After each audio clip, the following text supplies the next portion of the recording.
Prazer, Jair, você é a Rádio Espírito Santo. Seja bem-vindo ao nosso estado. É a primeira vez que eu trabalho no nosso estado, né? E como foi esse contato para vir trabalhar no Rio Branco?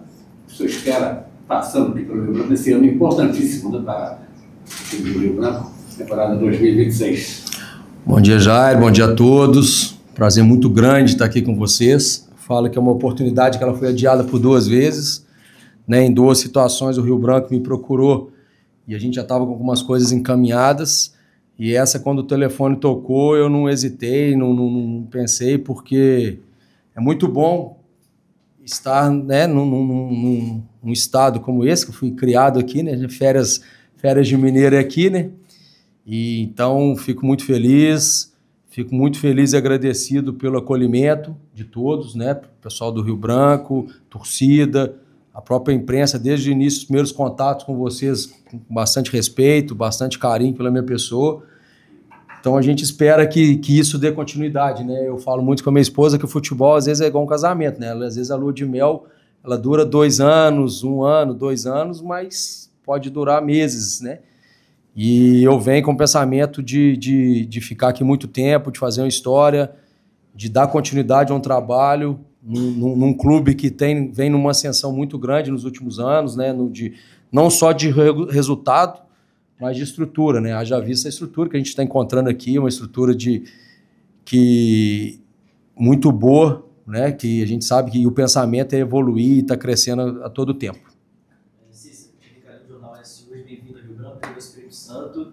Em 2025, o Rio Branco teve 2 perfis de treinadores um pouco diferentes, né? Começou o ano com o Ricardo Balquini, que tinha uma proposta mais de controlar as ações do jogo, ter a bola, trocar mais de passes. Depois veio o Rodrigo Fonseca, que era um jogo mais reativo, assim, mais fatal, né? Que tinha menos a bola, mas que costumava ser letal no ataque. Qual é o time que o Cícero quer ver do Rio Branco dentro de campo? Que o torcedor pode esperar, taticamente, da equipe do Rio Branco no ano de 2006? Eu costumo falar, eu faço um paralelo sempre a gente brinca muito, né, no nosso meio entre Klopp e Guardiola, né? Só que isso caiu por terra. Hoje o Guardiola está na Inglaterra, ele não faz mais o tic-tac. Então, assim, o treinador tem que estar preparado de acordo com o que tem do grupo. A gente preparou um grupo muito competitivo, um grupo de atletas vencedores, por uma camisa vencedora, né? O Rio Branco é o atual bicampeão, isso já é uma grande responsabilidade que a gente carrega. E aí, cara, as coisas vão acontecendo no dia a dia, as coisas vão acontecendo. Eu acho que o grande lance do treinador é identificar rápido isso, para onde o time dele está andando, e ter reações para cada momento do jogo. A gente vai ter jogo que a gente vai ter que ser reativo, vai ter jogo que a gente vai ter que propor, né? E isso no estadual vão ter situações de campo um pouco mais acanhado, que a gente precisa ter um jogo mais funcional, e vai ter dia que vai ter que ser um jogo de posse.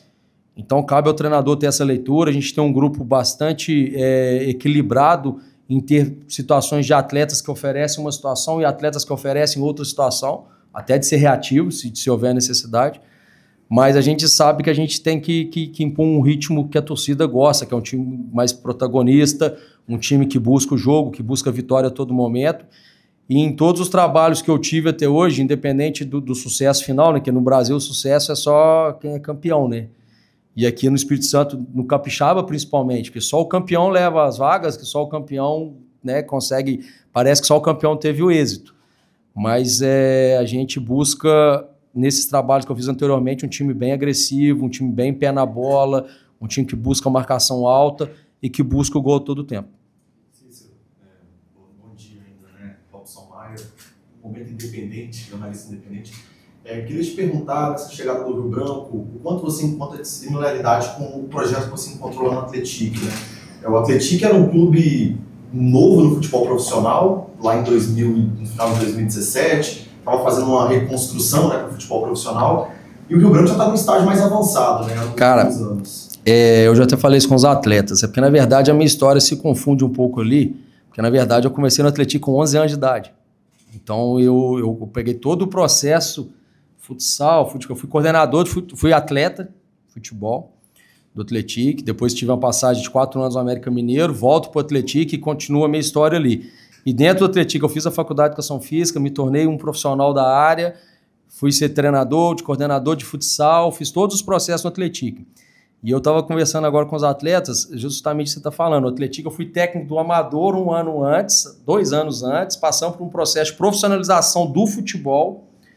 Iríamos disputar o campeonato sub-20 e na época, como acho que é aqui também, para disputar o 20 você tem que ter atividade no profissional e estar jogando profissional. O Atlético não tinha disputado um ano antes, então nós não poderíamos jogar o 20. E aí fizemos um time que até levamos uma estrela que é capixaba e virou nossa estrela lá, e é um cara que tem uma passagem para o Rio Branco marcante, que é o Ademilson, que foi depois ídolo lá no Tupi, era a nossa referência lá no... Até um abraço pro AD, que o cara tá aqui no Espírito Santo hoje, um cara sensacional que me ajudou muito lá. Pô, de força, um profissional acima da média. E aí no primeiro ano a gente já subiu. Então o Atlético, ele foi um pouco avesso a planejamento. O Atlético é uma coisa que a gente fazia no ano e subia. Tanto é que é o primeiro ano que o Atlético disputa pela primeira vez uma divisão e não sobe. E nós estamos falando da Série B, que não subir, mas se manter é um título para um time com a história. E o Rio Branco, ao contrário disso, tem um lastro muito grande. O Rio Branco já bateu o Série A de brasileiro. O Rio Branco já foi temido, já foi, né? E está buscando isso de novo, num cenário nacional. Haja vista a Série D, o nível de Série D que o Rio Branco fez esse ano. Então é muito diferente os projetos. Aqui a minha responsabilidade hoje é muito maior, porque ela não só por ser filho da casa, eu era um dos idealizadores do projeto.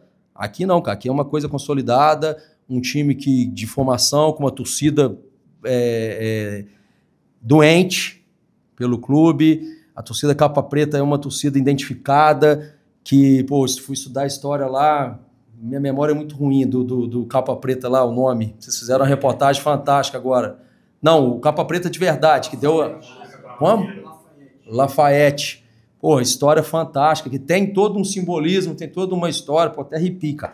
Pô, é sensacional a história, né? Você vê um cara pegar um cavalo, subir no alto de uma montanha para assistir o jogo todo dia, todo mundo começar a ver aquele cara, criar essa identidade. Aqui tem uma identidade que hoje o Atlético está começando a ter às avessas, porque é muito... Hoje você fala numa Série B, parece que é muito fácil, mas foram em 8 anos ali, 7, 8 anos. E o Rio Branco tem uma história já aí de futebol para 50 anos, possivelmente, né? Então é bem diferente os projetos, né? Só que a minha responsabilidade aqui, hoje, ela é muito maior pela representatividade que tem o Rio Branco no estado. Você encara como o maior desafio da sua carreira? Cara, eu acho que o maior desafio é o que você está nele naquele momento, tá? Porque a gente é profissional, a gente vive disso, e às vezes a torcida, né? Às vezes não entende, porque dói mais na gente a derrota que no torcedor, cara. Infelizmente, porque às vezes as pessoas acham que a gente está de passagem. Não, cara, a gente tem sentimento. Pô, cada dia que eu chego aqui é uma pessoa diferente que eu conheço, uma pessoa... Vocês mesmos, cara, o nosso sucesso, o sucesso do futebol capixaba é o sucesso de vocês. O futebol capixaba hoje crescendo, atingindo um nível maior, é uma imprensa... Eu vivi isso lá em São João do Rei, cara. Hoje o telefone toca lá de gente lá para dar informação do Atlético. A Globo, desculpa, tá citando o nome, as emissoras ligando direto para saber uma informação do Atlético, de pessoas que eram totalmente anônimas. Cobria o futebol amador da cidade. E isso, o sucesso nosso é o sucesso de vocês. Só que o nosso, a gente está ali no dia a dia, a gente está na coisa, a gente sabe de pormenores que às vezes não chegam até vocês e que a derrota dói demais, cara. A derrota a gente deixa a família para trás, a gente deixa tudo, a gente tem um projeto. E o meu projeto aqui de ser vitorioso é contribuir também com o futebol capixaba, é contribuir com o Rio Branco, fazer com que isso se torne ainda maior e ajudar e poder ser parte disso é muito gratificante e me sinto muito honrado. Bom dia. Bom dia. Primeiramente, bem-vindo. Seguinte, eu vou fazer uma pergunta agora de torcedor. E quem não conhece o torcedor Capa Preta, dia 7 tem a final contra o Vitória. É carga máxima ou vai mesclar com sub-20? Vai dar uma... Não, cara, eu tô aqui para ganhar, cara. Eu tô aqui para ganhar, ser competitivo. Eu sei o peso que é isso aqui, eu sei o tanto que o Rio Branco, a torcida busca ser competitiva, que busca vitória, e é um clássico, cara. Sim. Clássico a gente não brinca, eu tenho certeza que lá também, por respeito total, trabalho, uma inauguração, um jogo festivo, para quem está indo para a festa. Eu tenho certeza que quem está trabalhando lá, os atletas, a comissão técnica também vão para... Já é como nicho campeonato. O campeonato para nós, por Vitória e por Rio Branco, começa dia 7. É jogo, já vale 3 pontos, já vale um título, vale uma taça. E se a gente for ver na história do futebol aí, cara, tem jogador que passa em seleção brasileira e nunca levanta uma taça. E nós já temos a oportunidade de levantar uma dia 7. Vinícius, te agradecer, tem todo o esporte, prazer, seja bem-vindo ao Rio Branco do Espírito Santo. Gostaria de saber, você foi anunciado pelo clube comecinho de setembro, né? Já faz quase 3 meses desde o seu anúncio. Imagino que antes, inclusive, já tinha esse contato, então até o anúncio... Não, foi um dia pro outro, cara, foi legal, foi bem feito. Mas eu queria saber um pouco sobre o planejamento de elenco. Até que ponto o Cícero foi consultado para escolher algumas peças, se você trouxe algum jogador de sua confiança, se, por exemplo, o Edu passou aqui agora e falou que já te conhecia jogando contra você.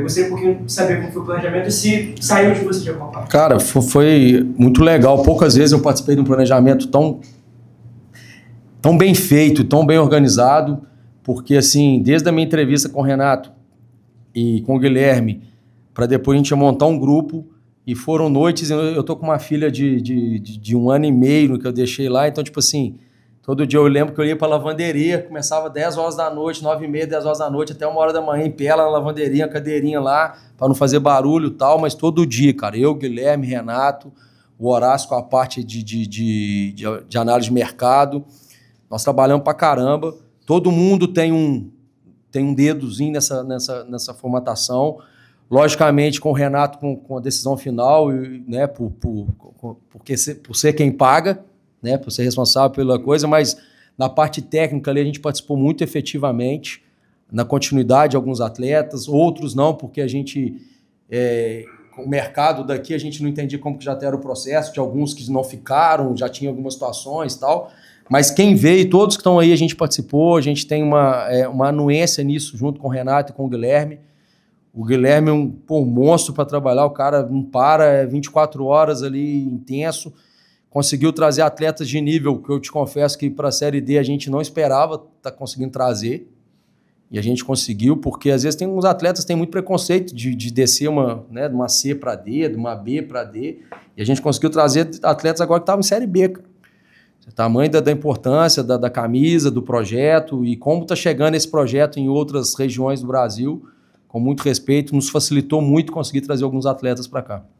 E falando também sobre o elenco, o Rio Branco, conversando com o Renato essa semana, ele falou pra gente que esse ano, principalmente, vão ser utilizados muitos jogadores da base. Né? Inclusive, o Rio Branco investiu agora no Sub-15, no Sub-17. Queria saber a sua opinião, né, sobre esse investimento, sobre a utilização de jogadores da base, sobre a importância disso, né, de trazer e formar essa base de jogadores para o Rio Branco, pensando também nos próximos anos, e o quanto isso influencia diretamente no seu trabalho no dia a dia, e, né, porque eu sei que lidar com um jogador de 19 anos, às vezes de 18 anos, é completamente diferente de lidar com um jogador, por exemplo, o Fernando Henrique tem quase 40. Então, como que também é para o treinador conciliar isso tudo? Eu até acho que a minha contratação passa por isso, porque eu sou um atleta que nos últimos, vamos lá, desde 2000 e John Kennedy, 2016 a 2017, eu tenho colocado muitos atletas em Série A e B. Hoje eu posso enumerar e faço aí uns 10 atletas que passaram comigo na base e transição profissional. Né? John Kennedy, Thiago Galhardo, Gabriel Galhardo, citando alguns nomes assim mais conhecidos, que foram atletas meus, o Thiago e o Gabriel, desde 7 anos de idade, 8 anos de idade comigo. John Kennedy, pus o John Kennedy com 15 anos, eu pus ele para jogar sub-17, no jogo o primeiro jogo o diretor Fluminense já levou, com 15 anos. Então, assim, eu gosto disso, eu gosto desse desafio. Falei com os atletas ali agora, cara, na reunião, que para mim não tem idade, eu não peço carteira de identidade dele na hora do treino. É um homem, entrou ali, estão trabalhando, são profissionais, recebem para isso e têm a mesma responsabilidade dos outros. Lógico que eles não têm a mesma vivência dos outros, mas eles têm que ter mais fome que os outros. Então, e aí cabe a mim identificar isso, ajudar, contribuir, mas eu gosto, cara, eu gosto do atleta com fome, eu gosto do atleta que está buscando, que quer seu espaço, e para mim não vai fazer diferença nenhuma se o gol do título for o Edu ou o Breninho que fizer. Eu preciso levantar a taça. Cícero, eu queria te perguntar em relação ao calendário de 2026. A gente sabe que o calendário do futebol brasileiro passou por uma mudança muito significativa, né? E a primeira fase do estadual, especificamente, vai acontecer no período de 27 jogos. São 9 jogos em 27 dias, né? E ainda tem um jogo da Copa do Brasil possivelmente acontecendo nesse intervalo. Como dosar a carga do grupo para uma cobrança que vai ser muito grande, já que o Rio Branco é o atual bicampeão, tem todo esse cenário de ser um clube conquistador aqui no estado. como também o controle de carga, né, desses atletas, com a expectativa que você vem também em termos desses jogadores. Quanto vai ser importante utilizar o grupo? Como você vê esse calendário, esse desafio de em 30 dias serem uns 10 jogos? Eu particularmente, eu tenho muita dificuldade em poupar atleta. Poupar quando eu falo assim, eu prefiro poupar ele do treino e ter ele no jogo. Porque eu acho que o melhor treino é o jogo. Né? O Tele falava uma frase que o melhor treino é o que reflete as emoções e a carga do jogo. E nada melhor que o jogo para refletir isso. Então, assim, por conta disso, a gente fez um grupo mais enxuto, mas com mais qualidade em cada posição. Então, por exemplo, hoje a gente consegue ter uma dobra que no papel, na contratação, a gente entende que são do mesmo nível. Então, então nisso não é poupar, eu vou estar colocando gente que eu entendo que é do mesmo nível do que está saindo. Lógico que vão ter momentos que o cara está melhor que o outro. Mas a gente está montando um grupo que eu costumo brincar que se eu errar dá certo. Porque a gente vai estar todo mundo na mesma vibe, todo mundo tentando levar na mesma situação, para que a gente tenha todo mundo pronto. Lógico que vai acontecer muito cartão, vai acontecer muita lesão, não tem como. Não é culpa nossa, não é culpa de parte física, fisiológica, é humano, cara. Jogar 3 jogos numa semana é humano. Alguém vai sentir, não tem como. E só que não é problema só nosso, cara. A gente tende a usar isso como defesa, o adversário também está passando por isso, está todo mundo passando por isso, e quem se organizar melhor e tiver um grupo mais fechado, mais homogêneo, tende a sair melhor disso. Bom dia, Pedro Henrique, advogado digital. Você falou agora há pouco sobre a responsabilidade que você carrega vindo para cá, e também até sobre a importância, né, que, como perguntado, da final do dia 7 com a Vitória. O Rio Branco fez uma temporada muito boa, particularmente para mim histórica, né, porque bicampeão depois de 38 anos no Campeonato Capixaba, foi a melhor campanha de um capixaba também do Brasileirão de Série D, e no ano que, a princípio, né, foi a primeira participação da Série D depois que a SAF foi implementada, e então o acesso em si não é considerado um fracasso, né, pela comissão, pela diretoria. Mas eu queria saber, a sua vinda para cá, suas principais ambições, né, agora com esse elenco montado, o que você carrega nesse ano de 2026, tanto para o Campeonato Capixaba, para a Copa do Brasil, para a Série D, as competições que o Branco vai disputar? São coisas que elas se sobrepõem com o tempo, é natural, vão estar, né? Mas a minha ambição é o Capixaba, cara. Se eu não for bem no Capixaba, se eu não conseguir êxito no Capixaba, se eu não ganhar o Capixaba, eu tenho certeza que vocês vão estar questionando a minha continuidade. Então a minha ambição é o Capixaba, a minha ambição é dedicar aqui, fazer um baita campeonato, ser muito competitivo, fazer com que esse time entenda o significado de ser campeão Capixaba, de buscar esse título, entender e ter muito respeito pelas outras 9 equipes, porque é um campeonato que ele é muito próximo à zona do sucesso, com um total insucesso. Haja vista que o Rio Branco, ano passado, classifica em 6º e bateu campeão. Então, qualquer um pode fazer 8º e bater campeão. Só o 9º e o 10º, né, que tem um insucesso no campeonato. Então, a linha entre o sucesso e o insucesso, quando você vai para o mata-mata, não quer dizer nada você ter feito a melhor campanha. O 8º tem a mesma chance que você de ser campeão. Então, eu preciso que os atletas entendam isso o mais rápido possível, da importância do Capixaba, da importância de ser bastante competitivo e encarar com muita sobriedade isso aí. Não dá para pensar em Série D antes de buscar o Capixaba. Cícero Júnior, que é na Paraná, TV Espírito Santo, ainda dentro do Capixaba 2026, já foi realizado o sorteio da tabela, já tem um desenho da campanha da primeira fase do Rio Branco. Qual a sua avaliação, assim, estreando contra o Serra, um clássico, tem ali um meio de tabela, um meio de rodadas, que também pega 3 clássicos, né? Uma reedição da final do ano passado contra o Porto, é logo na sequência Desportiva e Vitória. Qual a sua avaliação da tabela da primeira fase do Rio Branco? Assim, não tem moleza. Confesso que eu fiquei um pouco chateado com chegar e não ter o Kleber. Eu acho que para o campeonato, pela marca que é o campeonato e pelo significado que é o Kleber para o futebol capixaba, eu acho que não é legal para o campeonato. Eu acho que nós precisamos de força máxima em tudo. Acho que todo mundo quer, né, queria estar lá, a gente estrearia ali. Então a gente não tem essa oportunidade. Mas cada jogo do capixaba, eu falo que não tem... O clássico não vale 4 pontos. Ele vale mesmo 3 que não é clássico. Então, é um campeonato que se divide em duas partes, pontos, como eu falei anteriormente, pontos corridos e mata-mata. Então, a gente tem que encarar do Serra até o último jogo, no dia 11 de fevereiro, com a mesma intensidade, a mesma força, pontuando, porque os 4 primeiros levam vantagem.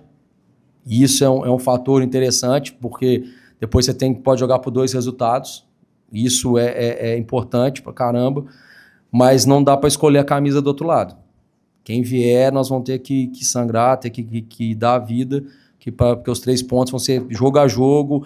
E eu falo que o sucesso da semana seguinte depende do jogo anterior. Você chega na representação, que não vai ser longa, são 2, 3 dias que você tem, com peso de uma derrota, é muito complicado. Então, tá buscando sempre fazer bons jogos, não escolher jogo a jogo. Como eu falei, tem muita dificuldade em poupar por causa disso. Eu entendo que aquele jogo é o mais importante, então eu preciso ganhar aquele jogo para depois pensar no outro. Então não dá para ficar poupando, porque semana que vem é clássico, porque semana que vem é no Kleber. Não, cara, vai quem tá de melhor, que a gente entender ali que tá bem. Eu falei com o pessoal da fisiologia que eles vão ter muito problema comigo, porque eu abrir mão de guerreiro é difícil, e eu sou chato para isso, eu quero estar todo mundo ali, todo mundo junto, então vai ser jogo a jogo. Já tem uma solução? Eu te confesso assim que eles estão pensando, isso é a parte mais da logística, o pessoal mais da diretoria, o Renato, o Guilherme, o Márcio estão muito envolvidos nisso. Eu, nesse momento, assim, até abri essa crítica aqui, né, falando isso, porque eu queria estar chegando e já estar participando de verdade, assim, né, do que é o Rio Branco, já senti ali o Kleber, já está a estreia, vi ali a torcida, pô, vai no Kleber, vai encher, vai não sei o quê, tudo que eu ouvi da torcida do Capa Preta ali, é o que eu tava, a minha expectativa era muito grande, já senti isso já na estreia contra o Serra. Aí eu vi o sorteio num dia, coincidentemente 2 dias depois eu fiquei sabendo, aí veio um pouquinho daquela decepçãozinha ali de já não viver isso agora, né? Mas faz parte, a gente sabe que vamos dar sequência e vai dar tudo certo. Cícero. Par, ímpar. Cícero, você conhece muito o CLD, já conseguiu conquistar acesso à competição que é familiarizada para você. Nesse ano a gente teve uma reformulação da competição, a partir da temporada que vem, reformulação essa que o Rio Branco vai fazer parte. E aí são várias mudanças, desde o aumento do número de capixabas no grupo, a redução do grupo, o maior número de fases, mas a principal também que permite o acesso à Série D do próximo ano, independentemente do triunfo do campeonato estaduais. Queria que você fizesse uma análise sobre essas mudanças, o quanto isso pode impactar no Rio Branco, no planejamento de temporada, se você vê isso como benéfico, de ser o que tem de qualidade, o que tem de feito nessas mudanças também, e o que esperar para essa competição no Rio Branco. A gente teve o hábito no Brasil de acostumar que a competição mais democrática era a Copa do Brasil, né? E hoje não é, hoje é a Série D, são 96 clubes, é o campeonato mais difícil do mundo estatisticamente. Porque vamos lá, nós falamos aqui no início da entrevista que aqui no Capixaba só o campeão sai feliz. Na Série D, de 96 são 4, cara. Eu te confesso que é menos de 4%. Não, dá mais um pouco, né? Se fosse 100, 4,00 alguma coisa. Por cento. É muito pouco pra você atingir o sucesso num campeonato desse, né? Fico feliz de ouvir de vocês aqui que foi a melhor campanha do Rio Branco, foi uma baita campanha, que realmente foi, que é um campeonato muito difícil. Eu consegui êxito na minha primeira, depois já disputei 3 e não tivemos êxito, porque o êxito é o acesso, não é competir bem, não é ir bem no campeonato. Mas hoje eu entendo que eu vim para um lugar que está pronto para subir. É um lugar que está pronto para subir, já entendeu o processo, já entendeu o caminho, dificultou mais, porque são 96, e aí você passa por um outro capixabão, pelo que eu entendo que deve ser, né, a tabela, deve ser os times mais do estado numa primeira fase, para depois migrar, eu acredito que seja uma forma mais regional no primeiro momento, e isso a gente vai ter 2 capixabas no ano, mais a Copa Espírito Santo, porque se a gente pensa em que são os 4 classificados do Espírito Santo, 3, numa chave de 6. Então, possivelmente, e aí, por exemplo, regionalizando, eu já pensei, já tem uma Tombense aqui do lado, o Democrata tá aqui do lado também de Minas, de repente tá feita uma chave. E, pô, vamos falar, chave difícil pra caramba, pra sair 4, né? Então, assim, é um campeonato que a gente entende que é muito difícil estatisticamente, mas não é impossível. Acho que as equipes organizadas tendem a sair na frente, então nós estamos falando de 96, aí possivelmente vamos dividir 50% entram para realmente subir, 50% entram para participar. Nós já estamos falando de 50 equipes, cara. Então é um campeonato cruel, mas que é possível. E nós estamos...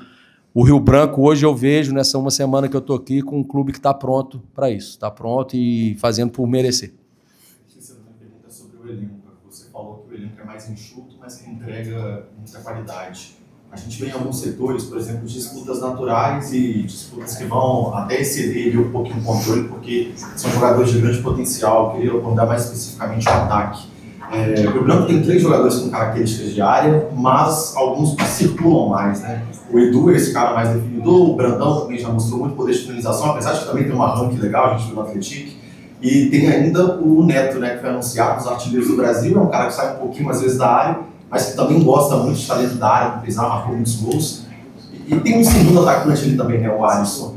A gente pode esperar um Rio Branco fugindo do tradicional que tem sido feito no futebol brasileiro, que é esse 4-3-3, muitos pontos espetados, talvez voltando a utilizar 2 atacantes. Você vai me fazer dar spoiler, né? Você tá doido para eu dar um spoiler, né? Vai, é isso aí. A minha segunda pergunta também em relação a um detalhe que no futebol mundial está sendo muito bem trabalhado agora, que é a bola parada. A gente vê, por exemplo, na Inglaterra, o líder do campeonato inglês é o time que marcou mais gols em bolas paradas, e isso, sem a bola parada, esse mesmo time não seria nem o 8º colocado. Equipes também que estão muito bem na Champions, né, como o Bari, até o próprio PSG, têm utilizado muito isso. No futebol brasileiro, a gente vê a mesma coisa, com a bola parada, o Palmeiras utiliza muito. A Libertadores foi decidida na bola parada, né? Eu queria abordar sobre isso, sobre essa função, talvez o Rio Branco utilizando 2 atacantes, e também sobre o quanto a bola parada o Rio Branco vai trabalhar com uma arma especial, porque tem bons cabeceadores, tem o Matheus Castelo. Qual que é a sua fonte aqui dentro? Já me entrega, vamos trocar. Eu te dou uma informação, você me dá outra. Quem que é a sua fonte aqui dentro? Você tá sabendo demais. Você tá sabendo demais. Cara, é isso aí. Eu acho assim, a gente tem a possibilidade de manter um 4-3-3 básico. Eu sempre flutuo ali entre 4-3-3 com 4-2-4, 4-4-2, porque ao mesmo tempo que você, né, você consegue andar com os extremos. A gente tem um grupo para isso também, a gente contratou atletas especialistas ali em fazer esse...